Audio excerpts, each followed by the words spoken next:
স্বাগতম। আজকের গল্পটি কেবল প্রাপ্তবয়স্কদের জন্য। যদি আপনি 18 বছরের নিচে হয়ে থাকেন, দয়া করে এই ভিডিওটি এড়িয়ে যান। গল্পের সমস্ত চরিত্র ও ঘটনাবলী কাল্পনিক। এর সাথে বাস্তবের কোনো মিল থেকে থাকলে তা সম্পূর্ণ অনিচ্ছাকৃত ও কাকতালীয়। শুরু হচ্ছে আধারের ডাকে আজকের বিশেষ নিবেদন, লেখিকা মৈত্রেয়ী চ্যাটার্জির কলমে যৌনতার কালো ছায়া।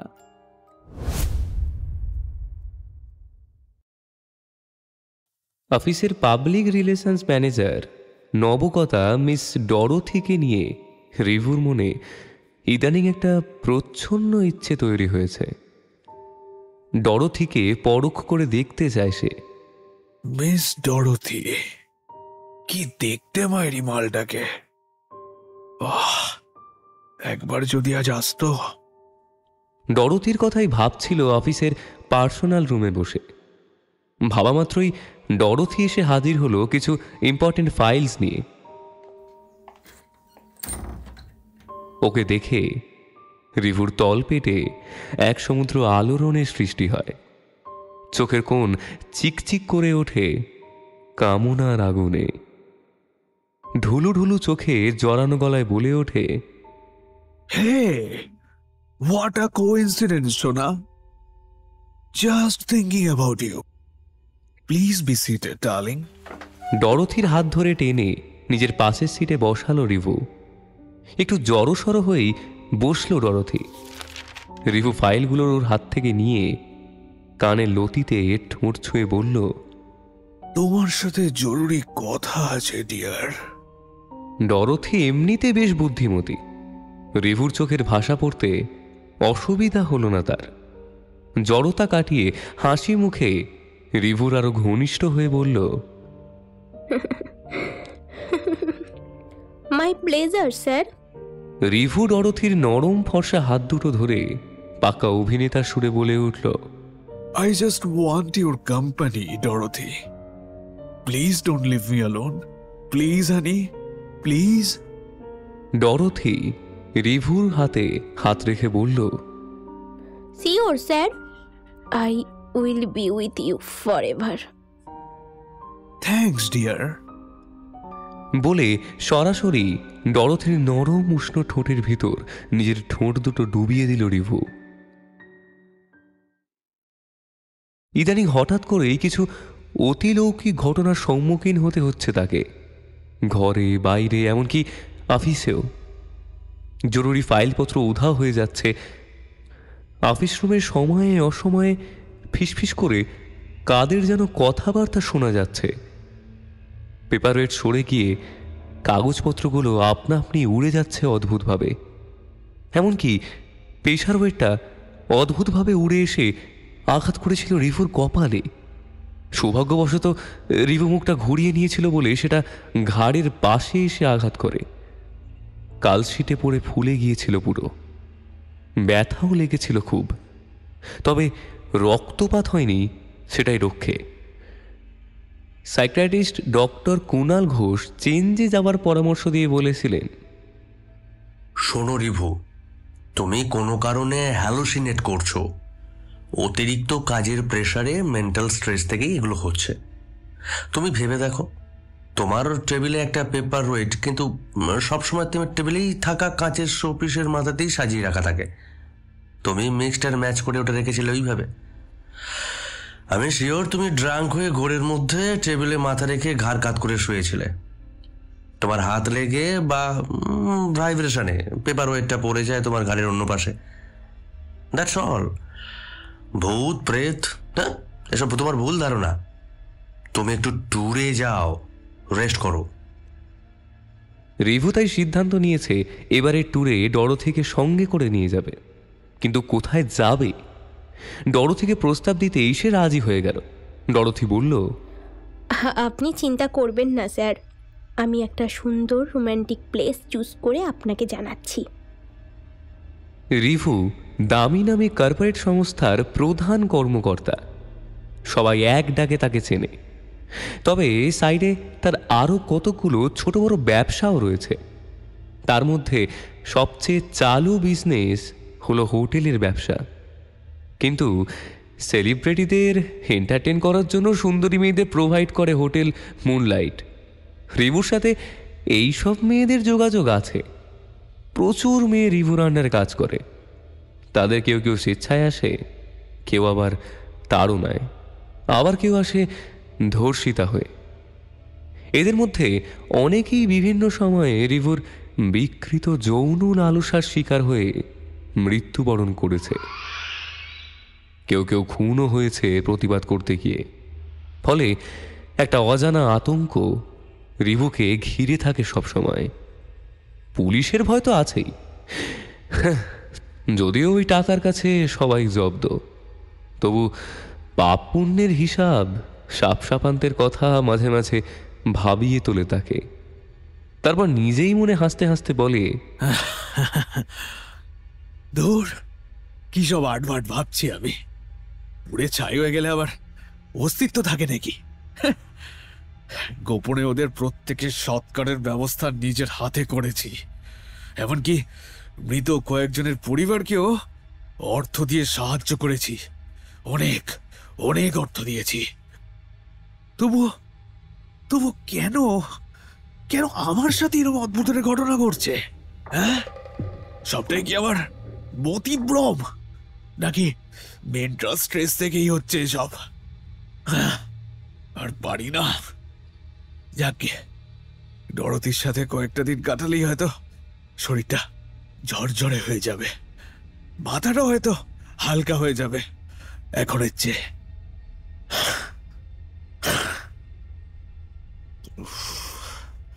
কত ঝামেলা বাবা। কিন্তু পরক্ষণেই একটা কথা মনে পড়ে গেল রিভুর। পায়েল অর্থাৎ তার স্ত্রী নিখোঁজ হবার পর থেকে পুলিশের সন্দেহের তীর ওর দিকেই গেছে। তাই ওর এখন এই এলাকা ছেড়ে যাওয়া বারণ। না জানিয়ে গেলেও যদি কোনোভাবে ফ্ল্যাশ হয়ে যায়, কেউ দেখে ফেললে তো সোজা ফাটকে পুড়ে দেবে। অথচ আমার ডরথিকে এসব বলাও যাবে না। উফ, আর পারি না বাবা। অন্য কোনো কাজের অছিলায় আমাকে এখান থেকে যেতেই হবে, যেতেই হবে এখান থেকে আমায়। না পালাতে পারলে অনেক অনেক সমস্যায় পড়ে যাব। বরং একটা কাজ করি, ডরথিকে কয়েকদিন লিভ নিয়ে আমার সাথে আমার ফ্ল্যাটে কাটানোর কথাই বলি।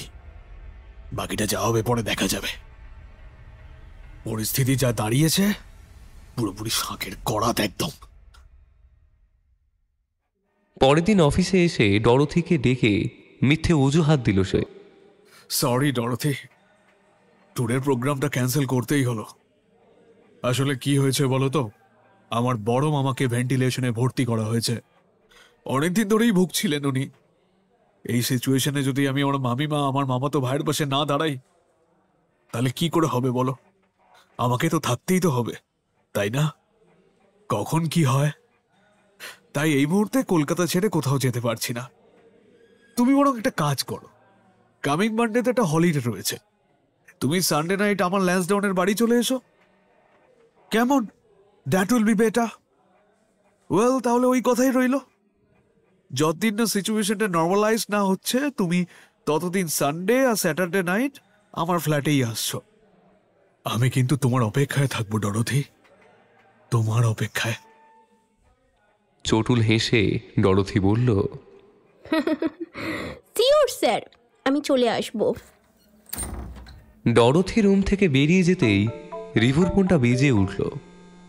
স্ক্রিনে বীরজুর নাম দেখে একটু বিরক্ত হয়েই কলটা রিসিভ করলো সে। বিরক্তির সুরে ধমক দিয়ে বলল, এই এই শালা, এই তোকে বারণ করেছিলাম তো, বারণ করেছিলাম এই সময় ফোন না করতে, তাও করলি ফোনটা। বীরজু মিনমিন করে বলল, উপায় ছিল না ওস্তাদ, এই নতুন মালটাকে নিয়ে না বহুত বড় ভেসাতে পড়েছি। তুমি একবার আখড়ায় আসো বস। রিভু চাপা গলায় ধমক দিয়ে বলল, বীরজু, আমার সোনা বাবা, মাথায় কি বীর্য উঠে যায় মাঝে মাঝে? হ্যাঁ, এখন কি করে যাব? বাড়া দেখতে পাচ্ছ না প্রচুর কাজের চাপ? হ্যাঁ, ওভার টাইম চলছে আজ তার উপরে। বেরোতে বেরোতে আরো ঘন্টা 2 লেগে যাবে অফিস থেকে। তুই একটা কাজ কর, যেভাবেই হোক মালটাকে সামলে রাখ। দরকার হলে ঘুমের ইঞ্জেকশনের ডোজ বাড়া, আমি না হয় গিয়ে তুলে দেবো। আর কল করবি না, ঠিক আছে? ফোন রাখ। রুনা নামের একটি বছর কুড়ি তরুণীকে জোর করে তুলে আনা হয়েছে হোটেল মুনলাইটে। মুখের বাঁধন খুলে দেবার পর থেকেই মেয়েটি ভীষণ রকম কান্নাকাটি ও চিৎকার শুরু করেছে। কয়েকজনকে আঁচড়ে ও কামড়েও দিয়েছে। ভয় দেখিয়েও বাগে আনা যাচ্ছে না। পেন্ডিং কিছু কাজ শেষ করে রাত 10টা নাগাদ নিজের গাড়িতে উঠে বসল রিভু।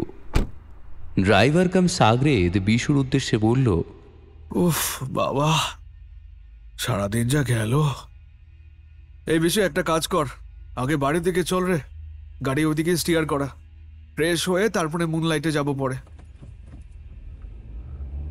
আপাতত একটা কাজ করেছি বুঝলি। বীরজু মালটা ফোন করেছিল, ওকে বলেছি নতুন যে মালটা এসছে ওকে ইজেক্ট করে ঘুম পাড়িয়ে রাখতে।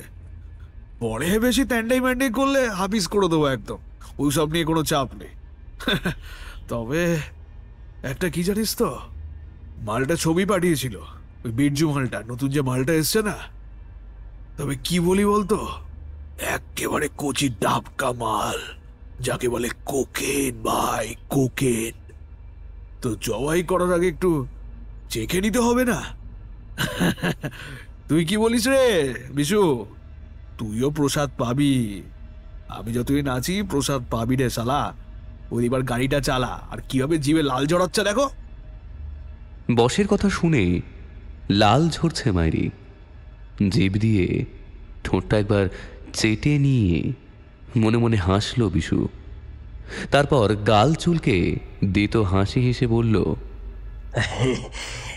কি যে বলো ওস্তাদ, তুমি আগে ভোগ তো চড়াও, তবেই তো পেরসাদ পাবো।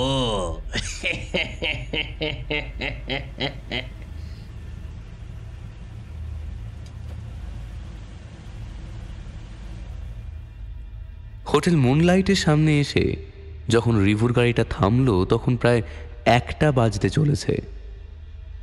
হোটেলের টপ ফ্লোরে পরপর বেশ কয়েকটা সারিবদ্ধ ঘর রয়েছে। তাদের মধ্যে শুধু একটা ঘর বাইরে থেকে লকড রয়েছে। বাকি ঘরগুলোর দরজা যথারীতি ভিতর থেকেই বন্ধ। ঘরে ঘরে খদ্দেররা খানা পিনা মৌজ মস্তিতে ডুবে রয়েছে সুন্দরী লাস্যময়ীদের সাথে। লিফট থেকে নেমে তাদের উদ্দেশ্যে একটা অশ্রাব্য খিস্তি দিয়ে খ্যাঁক খ্যাঁক করে হেসে উঠল রিভু। বিশুও যোগ দিল তাতে। তারপর রুম নাম্বার 720 সামনে এসে লক খুলে প্রবেশ করলো ঘরের ভিতরে। লাইটগুলো নেভানো, ঘুটঘুটে অন্ধকার ঘর। হোঁচট খেল রিভু। বিশু খিস্তি দিয়ে বলল, এই শালা, কে অবাগির ব্যাটা লাইট নিভিয়ে রেখেছিস শালা? কিন্তু সুইচ বোর্ডে হাত দিতেই ঘটে গেল একটা অবিশ্বাস্য ভয়ঙ্কর ঘটনা। হঠাৎ বিদ্যুৎ স্পৃষ্টের মতন ছিটকে উল্টো দিকের দেওয়ালে গিয়ে পড়ল বিশু। জোর ধাক্কা খেয়ে তার শরীরটা কিছুটা ওপরে উঠে ধপ করে পড়ে গেল ফ্লোরের ওপরে। কাশির দমকে মুখ থেকে রক্ত বেরিয়ে এলো তার। মাথা ফেটে চৌচির হয়ে গেছে আগেই। কিছুক্ষণ পাঁঠা কাটার মতন ছটফট করতে করতে একেবারে স্থির হয়ে গেল বিশুর দেহটা। এমন সময় করিডোরের লাইটটাও নিভে গেল হঠাৎ করে। কি ব্যাপার তা বুঝে ওঠার আগেই ক্ষীণ স্বরে একটা আকুতি ভেসে এলো, প্লিজ আঙ্কেল, ছেড়ে দিন আমাকে। বাড়িতে অসুস্থ মা একা রয়েছেন, আমি ছাড়া মাকে দেখার কেউ নেই। ওষুধ কিনতে বেরিয়েছিলাম, ওরা আমায় জোর করে ধরে এনেছে, ছেড়ে দিন প্লিজ। রুমের ভিতর থেকে একটি মেয়ের করুণ আর্তনাদ শুনে চমকে উঠল রিভু। কি হলো? নতুন মেয়েটার গলার আওয়াজ না? ইঞ্জেকশনের অ্যাকশন মনে কেটে গেছে এর মধ্যে, কিন্তু কিভাবে সম্ভব? অন্তত ঘন্টা 3 তো ঘুমিয়ে থাকার কথা। ভিতরে ঢুকে মেয়েটিকে ধমকে উঠল রিভু। এই এই সালি, চুপ, একদম চুপ, চুপ। দেখছিস তো একটা অ্যাক্সিডেন্ট ঘটে গেছে। কাউকে কিচ্ছুটি জানাবি না, নইলে সালি জানে মেরে দেবো একদম তোকে। মেয়েটা কেঁপে উঠল রিভুর কথা শুনে, তবু থামল না। গলা নামিয়ে কাকুতি মিনতি করতে লাগলো। প্লিজ আঙ্কেল, আমার হাতের আংটি বালা সব খুলে নিন, গলার হারটাও নিয়ে নিন। শুধু মায়ের ওষুধের জন্য 200 টাকা রেখে বাদবাকি পুরোটা নিয়ে আমাকে ছেড়ে দিন, প্লিজ ছেড়ে দিন আমায়। রিভু এবার খ্যাপা ষাঁড়ের মতন চেঁচিয়ে উঠল, স্টপ দিস ননসেন্স। তারপর রুনার পাশে ঘন হয়ে বসে কার্মাক্ত কণ্ঠে বলে উঠল, ওসব দিয়ে কিচ্ছু হবে না মামনি, ওসব আমার অঢেল আছে। আমার তোরে শুধু নরম শরীরটা চাই, ওটা আমায় ভালোই ভালোই দিয়ে দিলে অনেক অনেক টাকা দেব তোকে, বাড়িতেও নিরাপদে পৌঁছে যাবি, কোনো সমস্যা হবে না। আর কিন্তু যদি আবার কথা না শুনিস না, কি করে আদায় করতে হয় তা আমার ভালোই জানা আছে। তারপর কাজ মিটে গেলে একেবারে খালাস করে দেবো, কেমন? 5 মিনিট সময় দিলাম তোকে, দেখ এবার কি করবি। হুঙ্কার দিয়ে বলে ওঠে রিভু। রুনা হার মানবার পাত্রী ছিল না। মনে মনে ফোন দিয়ে আঁটল রিভুকে আঁচড়ে কামড়ে পালাবার চেষ্টা করবে, কিন্তু সেই মুহূর্তে হঠাৎ একটা ঝলকা ঠান্ডা হাওয়া এসে ওর কানে ছুঁয়ে ফিসফিস করে কি যেন বলে গেল। রুনা প্রথমে চমকে উঠল, তারপর কি মনে করে একেবারে থমকে গেল। রিভুকে বাধা দেওয়ার আর কোনো চেষ্টাই করল না সে। এদিকে রুনাকে ভাবতে সময় দিয়ে নিজেই চিন্তায় পড়ে গেল বিশুর দেহটা নিয়ে। বিশুর মৃত্যুটা স্বাভাবিক নয়। প্রশাসনের কারো কাছে আর কোনো হেল্পও পাওয়া যাবে না। এমনিতেই তার মাথার উপর একটা খুনের মামলা ঝুলছে গত 1 বছর ধরে, স্ত্রী পায়েল নিখোঁজ হওয়ার পর থেকেই। পায়েলের মা থানায় ডায়েরি করে জানিয়েছেন পায়েলকে হত্যা করা হয়েছে এবং এ ব্যাপারে তার জামাই ঋষভ অর্থাৎ রিভুকেই তার সন্দেহ হয়। তবে সরাসরি কোনো প্রমাণ না পেলেও প্রধান সন্দেহের তালিকায় তাকেই রাখা হয়েছে। কোর্টে হিয়ারিং চলছে। এই অবস্থায় বিশুর ঘটনাটা লোক জানাজানি হলে সবাই ওকেই সন্দেহ করবে। সুতরাং বিশুর ডেড বডিটা সবার অলক্ষ্যে পুড়িয়ে ফেলাই বুদ্ধিমানের কাজ হবে। তাছাড়া রুনারও একটা ব্যবস্থা করা দরকার। ওকে এখানে বেশিক্ষণ রাখা ঠিক হবে না। এইসব ভাবনার মধ্যে একটা ব্যাপার স্ট্রাইক করলো রিভুর মাথায়। বিশু ওইভাবে ছিটকে পড়ে গেল কি করে? একমাত্র কেউ আচমকা ধাক্কা মারলে এমন করতে পারে। রিভু অস্ফুটে বলে উঠল, তাহলে তাহলে তাহলে কি কোনো অজানা শত্রু এই ঘরের কোথাও লুকিয়ে আছে, যে অন্ধকারের সুযোগ নিয়ে আঘাত করেছে বিশুকে? কিন্তু কিন্তু এই ঘরে রুনা নামের মেয়েটি ছাড়া তো আর কারো থাকার কথাই নয়। থাকলে সে শত্রু বিশুর আগে তো আমাকেই আঘাত করত। আর সুইচ বোর্ডের শর্ট সার্কিটও হয়নি, যেরকম একটা কাণ্ড ঘটে যাবে। তাছাড়া সুইচ বোর্ডটাও তো অনেকটা উপরে, অন্ধকার থাকলেও দরজার তলা দিয়ে করিডোর থেকে আসা আবছা আলোয় মোটামুটি তো সবই দেখা যাচ্ছিল। কি যে হচ্ছে আবার। রিভু ভেবে দেখল সুইচে হাত দেওয়ার আগেই ঘটনাটা ঘটে গেছে। আসলে রিভু এখনো জানে না যে লাইটের সুইচটা অন করার মুহূর্তে অস্বাভাবিক ঠান্ডা দুটো শক্তিশালী হাত এসে চেপে ধরেছিল বিশুর গলা। আর্তনাদ করার সুযোগটুকুও পায়নি সে। অমানসিক ক্ষিপ্রতায় কেউ তার শরীরটাকে ছুঁড়ে ফেলে দিয়েছিল বেশ কয়েক হাত দূরের দেওয়ালে। ইতিমধ্যে প্রচুর টাকার বিনিময়ে 2জন হোটেল কর্মীকে হাতিয়ে নিয়েছে রিভু। একটু পরেই ওরা এসে বিশুর বডিটা নিয়ে যাবে। ফোনে কথা বলে রুনার দিকে এগিয়ে গেল রিভু। ওকে অন্যত্র সরানো দরকার। সব ঝামেলা মিটে গেলে কাল আবার আসা যাবে। কোনো খদ্দেরদের হাতে তুলে দেওয়ার আগে মেয়েটাকে টেস্ট তো করেই দেখতে হবে। পুরনো খিদেটা চাগিয়ে উঠল তার। কিন্তু রিভু তখনও জানতো না যে কোনো ভয়ঙ্কর ঘটনার সম্মুখীন হতে চলেছে সে। বিশুর কথা ভেবে সুইচবোর্ড হাত দিতে ভয় পেয়ে গেল রিভু। তাই মোবাইলের ফ্ল্যাশ লাইটটা অন করে এগিয়ে গেল রুনার দিকে। কিন্তু এ কি বেড ফাঁকা কেন? হ্যাঁ, রুনা মালটা কোথায় গেল? এই মাত্র তো এখানেই বসেছিল, চোখের পলকে উধাও হয়ে গেল নাকি জলজন্ত মেয়েটা? রুনার মুখের বাঁধন খোলা থাকলেও পা দুটো দড়ি দিয়ে বাঁধা ছিল বেডের সাথে।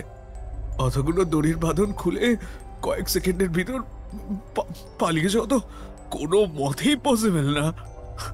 সবচেয়ে বড় কথা, এই হোটেলের প্রতিটা রুমে কম্বিনেশন লক সিস্টেম রয়েছে। কম্বিনেশন জানা থাকলেও কেউ ভিতর থেকে খুলে না দিলে কারোর পক্ষে বাইরে যাওয়া নেক্সট টু ইম্পসিবল। তাহলে কি হবে?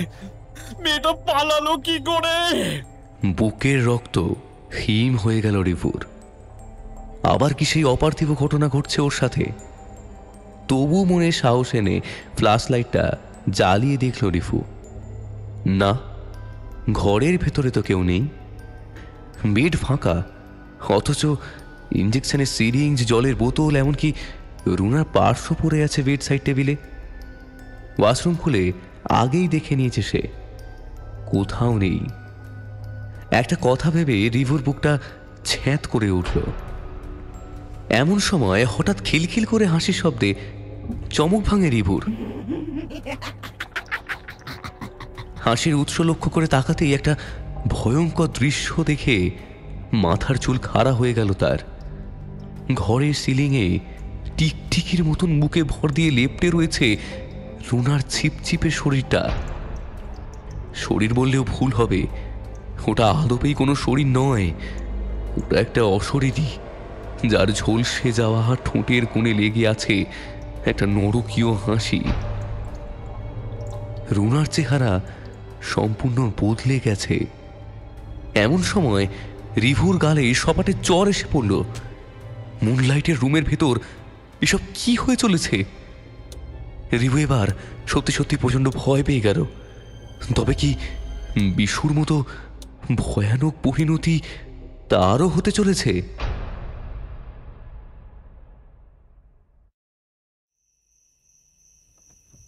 রাত এখন অনেক গভীর। ড্রাইভ করতে করতে গাড়ির লুকিং গ্লাসে চোখ পড়ে গেল নতুন ড্রাইভার রাজুর। ব্যাক সিটে রিভু আর ডরথি একটু আগেও ঘনিষ্ঠ হয়েই বসেছিল, কিন্তু এই মুহূর্তে দ্রুত হাতে ডরথির টপের বোতাম খুলছে। আরে বস কি গাড়িতেই বেড সিন শুরু করে দেবে নাকি সালা? দৃশ্যটা দেখে মনে মনে খিকখিক করে হেসে ওঠে রাজু। খিস্তি দিতে দিতে কিছুক্ষণের মধ্যেই ল্যান্সডাউনের বিলাসবহুল ফ্ল্যাটের সামনে এসে বিএমডাব্লিউটা দাঁড় করালো সে। রিভু ডরথির হাত ধরে গাড়ি থেকে নামিয়ে লিফটে উঠে পৌঁছে গেল নিজের রুমে। ভিতরে এসে ডরথি রুমে এসেই সোজা ওয়াশরুমে চলে গেল, যেন এই ফ্ল্যাট তার বহুদিনের চেনা। রিভু খুশি হলেও বেশ অবাক হয়ে গেল। মিনিট 10 পরে সুসজ্জিত আয়নার সামনে স্নান সেরে এসে দাঁড়ালো লাস্যময়ী ডরথি।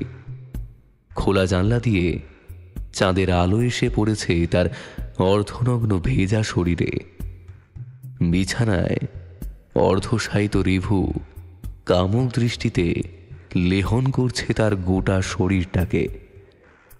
ডরথির মাথার চুল চূড়ো করে বাঁধা, মুক্তোর মতন জলবিন্দু গড়িয়ে পড়ছে কাঁধ থেকে বুকে, পিঠে, উরুতে আর নিতম্বে। ঊর্ধ্বাংশ সম্পূর্ণ অনাবৃত, নিম্নাঙ্গ কেবল আঁটোসাঁটো স্বচ্ছ প্যান্টিতে ঢাকা। জলবিন্দু গড়িয়ে ফুটে উঠছে গোপনাঙ্গের নিখুঁত ভাঁজ, যার গভীরে রিভু হারিয়ে যেতে চায় বারবার। আজ সেই মোক্ষম সুযোগ উপস্থিত।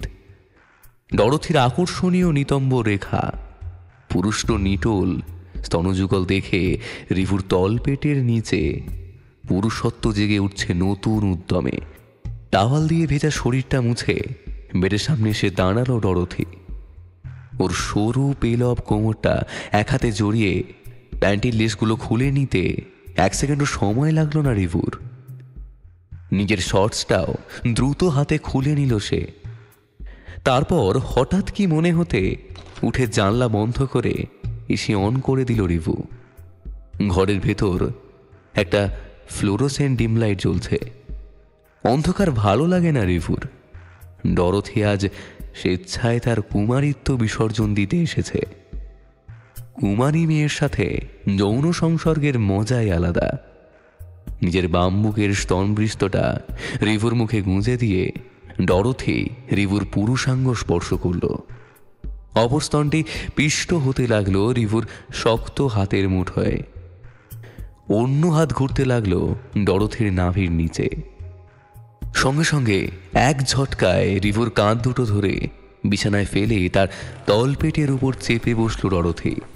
চরম উল্লাসে উত্তেজনায় রিভুর মুখ থেকে আরামসূচক শব্দ বেরিয়ে আসে। ডরথিও দারুণ উপভোগ করছে। ডরথির মুখে যৌনতার প্রলাপ ও চিৎকার শুনে রিভু মুগ্ধ হয়ে গিয়েছিল। কত হবে? হার্ডলি 22। এই বয়সেই দেখো, এক্সপার্ট এক্সপার্ট একদম মেয়েটা।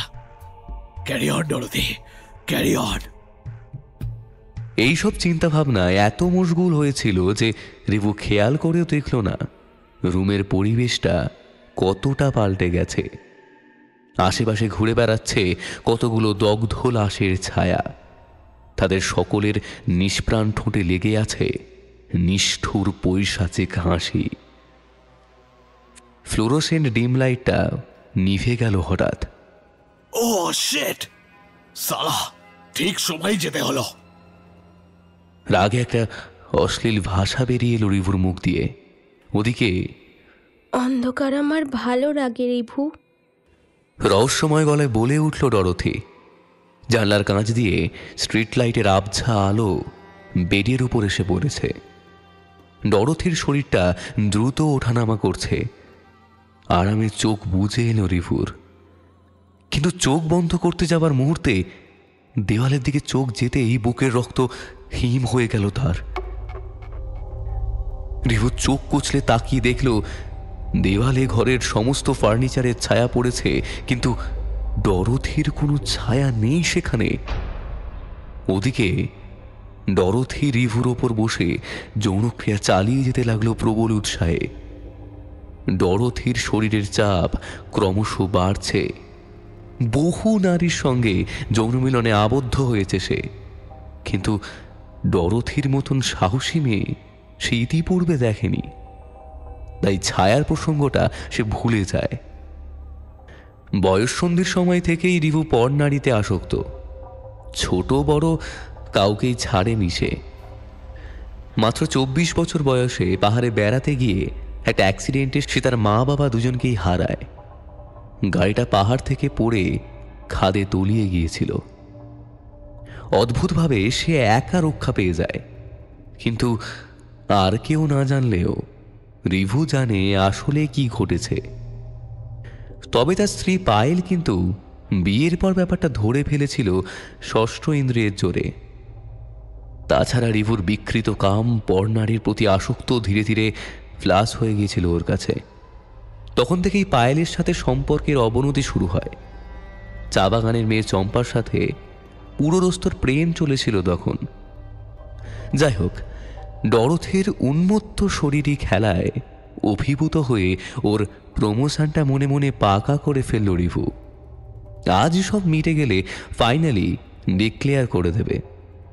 ব্যবসার উন্নতির জন্য ডরথির মতো মেয়েকে তার একান্ত প্রয়োজন। পার্টিকে খুশি করতে ওর জুড়ি মেলা ভার। রিভু তো তা ভালো মতোই অনুভব করছে। গত বছর অফিসের আরেকটি মেয়ের সাথে অপ্রীতিকর ঘটনায় জড়িয়ে পড়েছিল রিভু। ইন্সপেক্টর ভার্গব তাকে বাঁচিয়েছিলেন সে যাত্রায়। তার পরামর্শে গত 1 বছর যাবৎ কোনো নারীর সংস্পর্শে আসেনি সে। হস্তমৈথুন করেই কাটাতে হয়েছে তাকে। আজ এতদিন পর ডরথিকে পেয়ে সুপ্ত ইচ্ছেগুলো ঘুমন্ত আগ্নেয়গিরির মতোই জেগে উঠছে। আশা যেন কিছুতেই মিটছে না তার। কামার্ত রিভু ডরথির শরীরের বিভিন্ন অঙ্গে অঙ্গুলি সঞ্চালন করতে করতে আচমকা ওর চুলের মুঠিটা শক্ত করে ধরে এগিয়ে এলো মুখের দিকে। ডরথি কোনো আপত্তি করল না। রিভু আরো খুশি হলো এতে। ভাবল, ডরথি তো আমারই তুরুপের তাস। আগামী দিনে ওকে আরো শীর্ষে পৌঁছে দিলে আখেরে আমারই তো লাভ।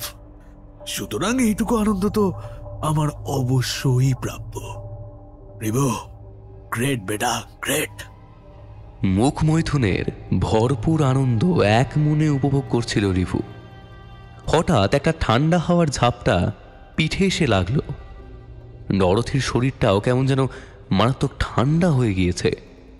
ওর মুখের চাপ ক্রমশ বেড়েই চলেছে। প্রথমে বেশ আরাম লাগলেও আর সহ্য করতে পারল না রিভু। ডরথি বেশি মাত্রায় উত্তেজিত হয়ে গেছে ভেবে রিভু কপট অভিমানের সুরে বলল, ও জানেমান, কি যে করো তুমি। লাগছে তো সোনা, লাগছে। হ্যাঁ, এবার ছাড়ো। আস্তে করে নিজেকে সরিয়ে নিল রিভু এই বলে। এবার ওর খেয়াল হলো ঘরের তাপমাত্রাও যেন হিমাঙ্কের নিচে চলে গেছে, অথচ কারেন্ট নেই, ফ্যান এসি কিছুই তো চলছে না, দরজা জানলাও কিছু খোলা নেই। গরমের দিন এসি বন্ধ হয়ে গেলে ঘর কিছুক্ষণ ঠান্ডা থাকে ঠিকই, কিন্তু এই ঠান্ডা সেই ঠান্ডা নয়। অস্বাভাবিক শীতল হয়ে উঠেছে চারপাশ। সে দ্রুত উঠে গিয়ে জানলার শার্সিটা খুলে দিল। বাইরে কোনো ঝোড়ো হাওয়া নেই, বৃষ্টিও হয়নি, শুকনো খটখট করছে চারদিক। এবার রিভুর গা ছমছম করে ওঠে। ডরথির কণ্ঠ থেকে কামনার আগুন ঝরে পড়ছে। আলো আঁধারিতে রিভুর মনে হলো ডরথির ঠোঁটে খেলা করছে একটা অতিপ্রাকৃত নিষ্ঠুর হাসি। ডরথি তো এমনভাবে হাসে না কখনো, অথচ হাসিটা খুব চেনা চেনা লাগছে। আর কে হাসে ওভাবে? ওই মুহূর্তে রিভুর মনে পড়ে না। ঘরের পরিবেশটাও কেমন অস্বাভাবিক হয়ে গেছে। ভয় ভয় লাগলো। মনে মনে ভাবে, সে কি দরজা খুলে বেরিয়ে যাবে এই মুহূর্তে, নাকি সবকিছুই তার মনের ভুল, হ্যালুসিনেট করছে আবার। ইতিমধ্যে স্ট্রিট লাইটের আলোটাও নিভে গেল। ঘরের ভিতর জমাট বেঁধে আছে চাপ চাপ অন্ধকার। ও শিট ম্যান, যেভাবেই হোক একটা লাইটের ব্যবস্থা করতেই হবে আমাকে। এই অঞ্চলে আজকাল লোডশেডিং হয়ই না, কিন্তু কি যে হচ্ছে এখন। ইনভার্টারটাও তো কাজ করছে না বেশ কিছুদিন ধরে, কিন্তু নিচে তো সিকিউরিটি আছে। জেনারেটর চালাচ্ছে না কেন মালগুলো? হ্যাঁ, লাইটারটাও খুঁজে পাচ্ছি না। কি যে সালা গেরো, কে জানে। দেখি জানলাটা খুলে সিকিউরিটিতে ডাকি, সালাম দেখি ব্যাটাগুলো গাঁজা খেয়ে টেনে পড়ে আছে কিনা, কে জানে। একটা পুরনো লণ্ঠনের কথা মনে পড়ে গেল রিভুর। রিভু আগে লফট থেকে লম্ফটা নামিয়ে জ্বালিয়ে দিল। তেল থাকলেও বহুদিন পড়ে থাকার ফলে কাঁচটা ঘোলাটে হয়ে গিয়েছিল। তবু মৃদু আলোয় ঘরের অন্ধকার দূর হলো কিছুটা। কিন্তু একটা বিষয় রিভু লক্ষ্য করে দেখল না। স্ট্রিট লাইটগুলো নিভে গেলেও তাদের অ্যাপার্টমেন্টের সবকটা ফ্লোরের করিডোরে আলো ঝলমল করছে, শুধু তার ঘরেই আলো নেই। এমন সময় ডরথির চোখ দুটো হঠাৎ টপ করে জ্বলে উঠল। কাম আর ক্রোধ দুই ঝরে পড়ছে তার দু চোখের মণি থেকে। এদিকে রিভুর শরীরে আবার নতুন করে তোলপাড় শুরু হয়ে গেল। অন্ধকার হাতরে ডরথিকে চাপটে ধরল সে। সঙ্গে সঙ্গে একটা ঠান্ডা ছ্যাঁকা খেয়ে ছিটকে সরে এলো রিভু। কিন্তু এত দূরে গিয়েও ডরথি কোনো অজানা কারণে নিজেকে সংযত করে নিল। ওর এমন আচরণে অবাক হয়ে রিভু এক মুহূর্ত চুপ থেকে বলল, এই ডরথি, তোমার শরীরটা হঠাৎ করে এরকম ঠান্ডা লাগছে কেন? তোমার কি শরীর খারাপ লাগছে? উত্তরে ডরথি কি বলল তা শোনা গেল না রিভুর। ডরথি ওর পাশ থেকে উঠে কোথায় যেন চলে গেল। ওয়াশরুমে গেল কিনা বুঝে ওঠার আগেই হঠাৎ একটা পৈশাচিক হুঙ্কার ভেসে এলো।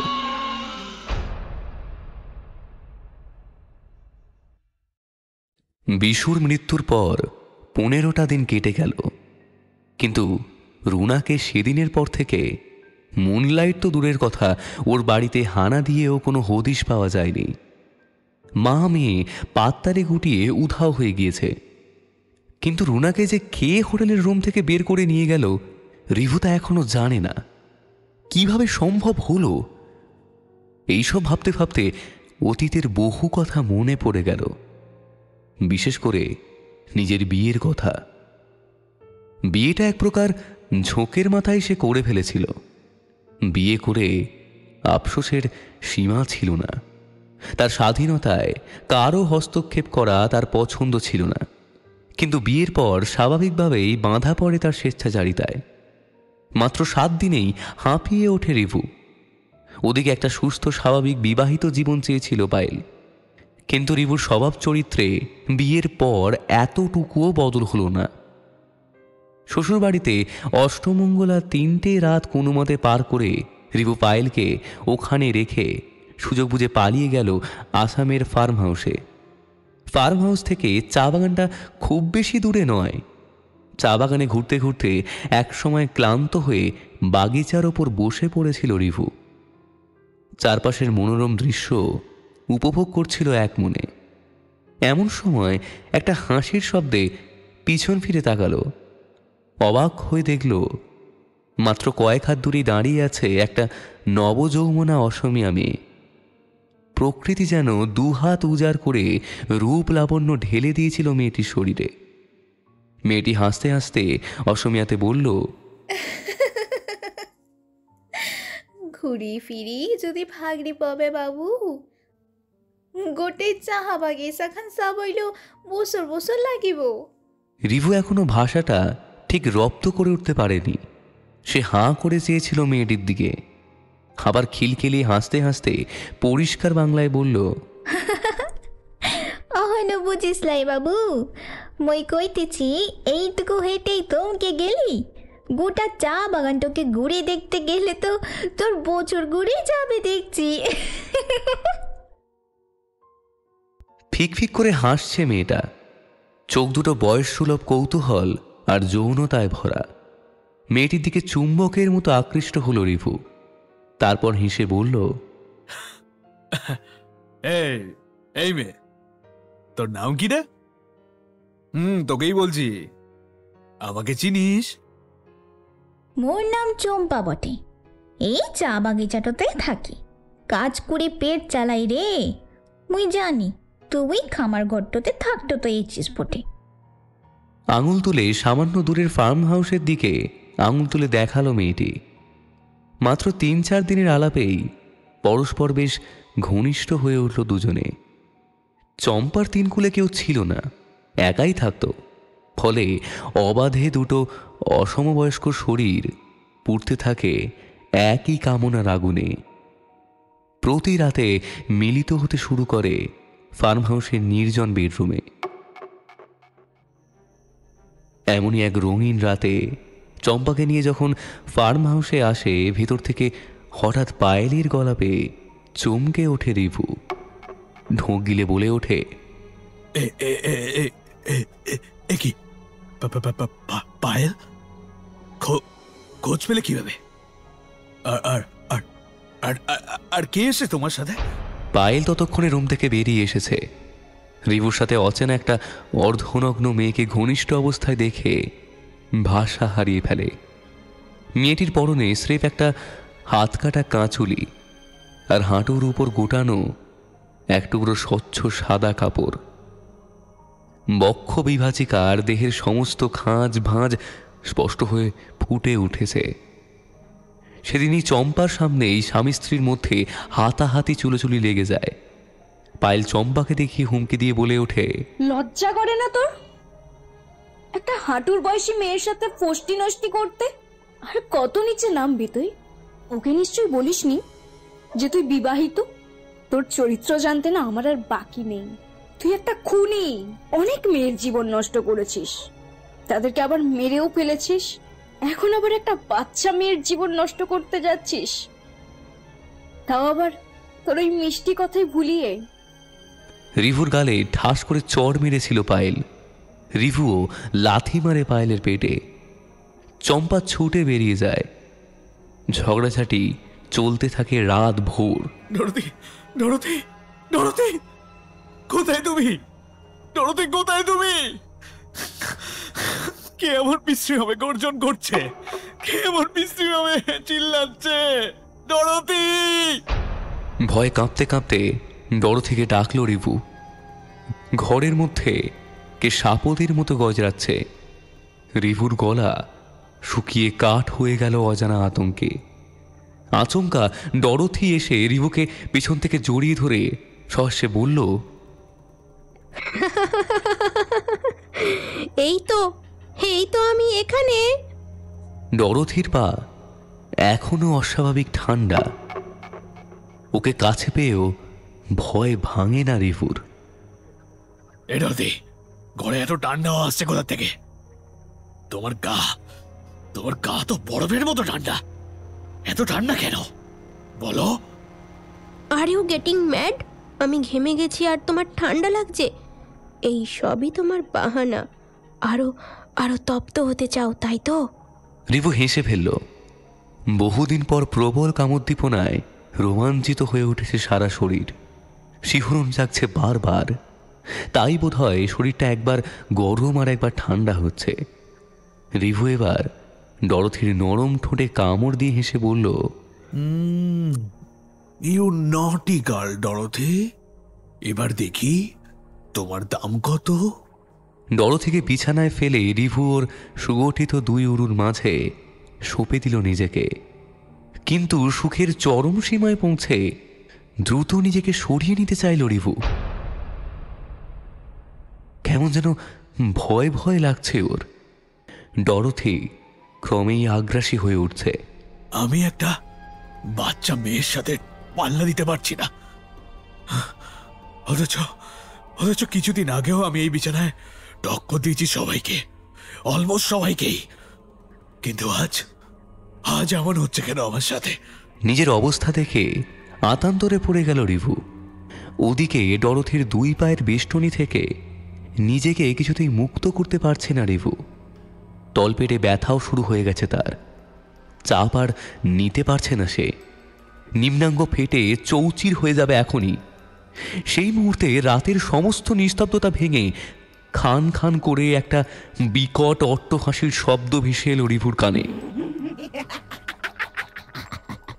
অস্বাভাবিক ঠান্ডা ভাবটা আরো প্রকট হয়েছে। সেই নারকীয় হাসির শব্দে তার হৃৎপিণ্ডটা ধক করে লাফিয়ে গলার কাছে উঠে এলো। ভয়ার্ত কণ্ঠে বলে উঠল, ডরোথি, আমাকে একটা কথা বলো তো। ঘরে তো আমি আর তুমি ছাড়া অন্য কোনো তৃতীয় ব্যক্তিই নেই। তাহলে কে অমন করে আসছে বলো তো ডরোথি? আমার কিন্তু ভীষণ ভয় লাগছে ডরোথি। কে অমন করে আসছে? রিভুর কথা শুনে ডরোথিও ভয় পেয়ে দুপায়ের বেষ্টনী আলগা করে জাপটে ধরেছে রিভুকে। ভয় কাঁপতে কাঁপতে বলছে, কি জানি কে হাসছে অমন করে? আমার না খুব ভয় লাগছে স্যার। আমার ভীষণ ভয় করছে স্যার, ভীষণ ভয় করছে। রিভু নিজে প্রচন্ড ভয় পেলেও ডরোথিকে বুকে চেপে ধরে আশ্বস্ত করল তাকে। ভয় চেপে রেখে বলল, আমি তো আছি ডরোথি, আমি দেখছি দাঁড়াও, ওয়েট।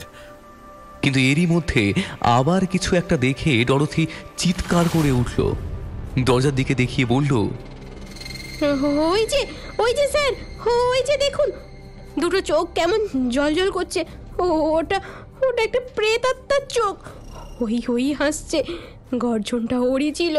আমাকে এক্ষুনি মেরে ফেলবে ওটা। প্লিজ বাঁচান আমাকে বাঁচান। রিভু ডরোথিকে শান্ত করে কোনো মতে কিচেনে গিয়ে দেশলাই আর মোম নিয়ে এলো। অশরীরীরা নাকি আগুনে ভয় পায়, তাই সে শেষ চেষ্টা করে দেখবে। কিন্তু মোম ধরাবার যতই চেষ্টা করে ততই দমকা হাওয়া এসে নিভিয়ে দেয় সেটাকে। ওদিকে ডরথির চোখ মুখের চেহারা যে বদলাতে শুরু করেছে সেদিকে কোনো হুঁশ ছিল না রিভুর। যখন খেয়াল হলো তখন অনেক দেরি হয়ে গেছে। প্রথমে ভেবেছিল চোখের ভুল, তারপর ক্রমশ পায়ের তলা থেকে মেঝে সরে যেতে লাগলো। গোটা পৃথিবীটা দুলে উঠল চোখের সামনে। কোনো মানুষের চেহারা কি কয়েক সেকেন্ডের ব্যবধানে এতটা পাল্টে যেতে পারে? ডরথির মুখটা সম্পূর্ণ বিকৃত হয়ে গেছে। গোটা মুখমণ্ডলে রক্তমাংসের বদলে লেগে আছে পোড়া চামড়ার আস্তরণ। একদিকের গালের কোনো অস্তিত্বই নেই, চোয়াল খুলে একপাশে ঝুলছে। নাক চোখ কিছুই আর অবশিষ্ট নেই।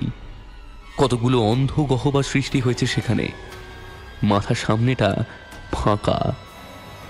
পিছন থেকে এক গোছা পোড়া চুল উড়ে এসে লেপ্টে আছে কপালে দগদগে ঘায়ের সাথে। আগুনের ঝলসে গেছে গোটা শরীরটা। ক্ষতস্থান থেকে রক্তরস চুইয়ে চুইয়ে পড়ছে। মাংস পোড়া কটু গন্ধটা ঘরের বাতাসে ভারী হয়ে উঠেছে। হড়হড়িয়ে বমি করে ফেলল। দম আটকে আসছে প্রতিগন্ধে।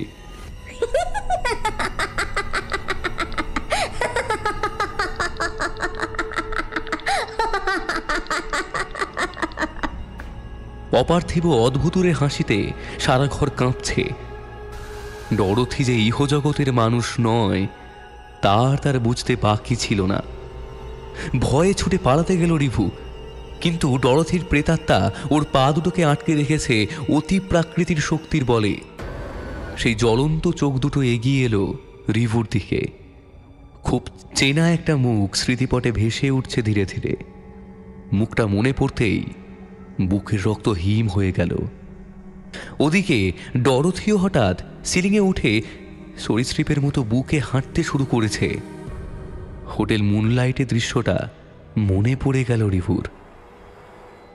অবিকল সেই এক চেহারা আর একই মুখ, যেমন বিভৎস তেমনই ভয়ঙ্কর। শেষে ডরথির মুখটাও পরিণত হলো রিভুর বহু চেনা মুখে। কিন্তু কিন্তু কিন্তু এ কি করে সম্ভব? ওদের তো আমি সেদিন রাতেই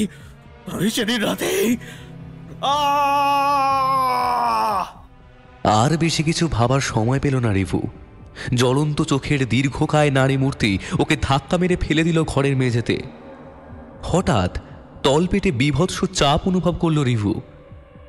ডরথি সিলিং থেকে ঝাঁপিয়ে পড়েছে ওর উপরে। মনে হলো কেউ ভারী কোনো পাথর চাপিয়ে দিয়েছে শরীরের নিম্নভাগে। শ্বাস প্রশ্বাস বন্ধ হয়ে আসছে ওর। দুজোড়া ঠান্ডা পিচ্ছিল কালো হাত কিলবিল করছে রিভুর দেহের স্পর্শকাতর অঙ্গ প্রত্যঙ্গে। প্রবল আতঙ্কে বাঁচাও বাঁচাও বাঁচাও আমাকে বাঁচাও আর্তনাদ করে ওঠে, কিন্তু কেউ তাকে বাঁচাতে আসে না। দুটো পোড়া কালো অবয়বের চোখ দিয়ে প্রতিহিংসার আগুন ঝরে পড়ছে। হিসহিসে কণ্ঠে বলে ওঠে, মনে পড়ে সে রাতের কথা? আমাকে নিয়ে ফার্ম হাউসে গেছিলি তুই, আমার চোখের সামনে নিজের বিবাহিতা স্ত্রীকে লাথি মেরেছিলি, মনে আছে তোর? তুই যে বিবাহিত তা শোনার পর আমি চলে যাচ্ছিলাম তোদের মাঝে বাধা হয়ে থাকবো না বলে, কিন্তু তুই আমাকে জোর করে ধরে নিয়ে এলি। আমার চোখের সামনে নিজের স্ত্রীর হাত পা বেঁধে পুড়িয়ে মারলি, আর আমাকে রক্ষিতা করে রাখতে চাইলি। আমি ছুটে পালিয়ে যাচ্ছিলাম, তুই একটা জ্বলন্ত কাঠ তুলে আমার গায়ে ছুঁড়ে মারলি। আগুনের গনগনে আছে, পিঠের চামড়া পুড়ে গেল আমার। আমি মাটিতে পড়ে যন্ত্রণায় ছটফট করছিলাম। চেঁচিয়ে লোক জড়ো করার আগেই তুই আমায় টানতে টানতে তোর স্ত্রীর সাথে চিতাকুণ্ডে ফেলে দিলি। আমরা জ্বলে পুড়ে খাক হয়ে গেলাম, কিন্তু আমরা আবার ফিরে এসেছি, আর নিস্তার নেই তোর। দেখো চম্পা, দেখো প্লিজ, আমার কিছু করার ছিল না। তুমি লোক জড়ো করেছিলে, বাড়ার সবার লোক চলে এসেছিল। আমার আইডেন্টিটি রিভিলড হয়েছে তো আমার কিছু করার ছিল না, তো ওরা দুজনকে মারা ছাড়া আমার কিছু উপায় ছিল না। ওরা আজকে আমি ছেড়ে দাও, আমি কথা দিচ্ছি আর এমনটা আর হবে না ভবিষ্যতে, প্লিজ প্লিজ। সেদিন রুনাকে ডরথি অর্থাৎ চম্পার আত্মায় রক্ষা করে নিরাপদ স্থানে রেখে এসেছিল মা ও মেয়েকে। রুনার মা এখন সম্পূর্ণ সুস্থ। বিশুকেও মেরেছে চম্পার আত্মা। রিভুকে চারপাশ থেকে ঘিরে ধরে মহা উল্লাসে নৃত্য করে চলেছে আরও কতগুলো দগ্ধ কালো নারী মূর্তি। তাদের সকলকেই রিভুর বিকৃত লালসার শিকার হয়ে মরতে হয়েছে বিভিন্ন সময়। অশরীরীর একত্র আক্রমণে রিভুর সর্বাঙ্গ ছিঁড়ে ফালা ফালা হয়ে যাচ্ছে। এমন সময় খোলা দরজা দিয়ে করিডোরের আলো দেখে রক্তাক্ত অবস্থায় বুক ঘষতে ঘষতে বেরিয়ে যেতে উদ্যত হলো সে। কিন্তু দরজার কাছে পৌঁছনোর মুহূর্তে সশব্দে বন্ধ হয়ে গেল সেটা। তারপর ভেতর থেকে ভেসে এলো পৈশাচিক হুঙ্কার, কখন বিদারী আর্তনাদ আর অট্টহাসির শব্দ। মাংস পোড়া গন্ধে ভরে উঠেছে গোটা অ্যাপার্টমেন্ট। বন্ধ ঘরের ভিতরে শক্তিশালী আত্মার দল চিতাকুণ্ড সাজিয়েছে রিভুর জন্য। ঠিক যেভাবে ওদের পোড়ানো হয়েছে সেভাবেই রিভুর শরীর পুড়তে শুরু করেছে। আগুন একটু একটু করে ছড়িয়ে পড়ছে দেহের নিম্নভাগে। ঊর্ধ্বাঙ্গে অজস্র ক্ষত চিহ্ন থেকে টাটকা রক্তের ধারা গড়িয়ে পড়ছে মেঝেতে। স্ত্রী পায়েলের আত্মা রিভুর দুর্দশা দেখে খুব জোরে জোরে হেসে উঠল। দুটো সাঁড়াশির মতো শক্ত হাতে মাথাসহ মুখটাকে ঘুরিয়ে দিল সামনে থেকে পিছনের দিকে। ঘাড় কাত হয়ে ঝুলে গেল সেকেন্ডের ভগ্নাংশে। পায়েলের অতিলৌকিক অদ্ভুতুরে হাসিতে থরথর করে কেঁপে উঠল গোটা শান্তিনীর অ্যাপার্টমেন্ট। 6th ফ্লোরের ঘরের ভিতর কি ঘটছে তা দেখার ইচ্ছে বা সাহস কোনোটাই ফ্ল্যাটের বাসিন্দাদের কারো ছিল না। তারা সব টের পেয়েছিল, তবুও বাঁচাতে যায়নি রিভুর মতো একজন চরিত্রহীন লম্পট হত্যাকারীকে। তবে ওই শয়তানের শেষ পরিণতি দেখার জন্য সকলে নিচে নেমে এসে রুদ্ধশ্বাসে তাকিয়ে রইল 7 তলার বন্ধ জানলার সামনে। তাদের মন বলছে এখনই মারাত্মক কিছু একটা ঘটবে। কাঁচের বাইরে থেকে আগুনের শিকা দেখে তাদের বুক কেঁপে উঠলেও একটা নোংরা লোকের উপযুক্ত শাস্তির কথা ভেবে খুশি হলো শেষে। কিছুক্ষণের মধ্যেই ঝনঝন করে জানলার কাঁচ ভেঙে একটা দোমড়ানো মোচড়ানো তালগোল পাখানো দগ্ধ মাংসপিণ্ড তীর বেগে ছুটে সে মাটিতে পড়ে গেল। তার না আছে অস্তিত্ব, না আছে মুখের চেহারা, আর না আছে শরীরের কোনো অঙ্গ প্রত্যঙ্গ। কতগুলো বিকট দর্শন কালো নারী মূর্তি 6 ফ্লোরের জানলা দিয়ে বিভৎস মুখ বাড়িয়ে ওদের হত্যাকারীর করুণ পরিণতি দেখে আরও একবার উল্লাসে ফেটে পড়ল। তাদের অতৃপ্ত আত্মা মুক্তি পেল অবশেষে। পায়েল, চম্পা দুজনেই ভালোবেসেছিল রিভুকে। পার্থিব জগৎ ছেড়ে চলে যাওয়ার আগে শেষবারের মতো একবার তাকিয়ে দেখে নিল সেই গুটিয়ে যাওয়া মাংসপিণ্ডটির দিকে। তারপর ধীরে ধীরে অন্ধকারে অদৃশ্য হয়ে যাত্রা করল পরপারে।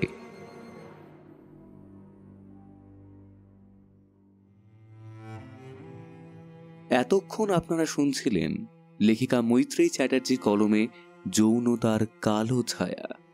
গল্প পাঠে এবং গল্পের সূত্রধর আমি সৌম। অন্যান্য চরিত্রে অ্যারি, প্রত্যুষা, অভিজিৎ, দেবজিৎ, মধুরা, পম্পা ও স্নেহা।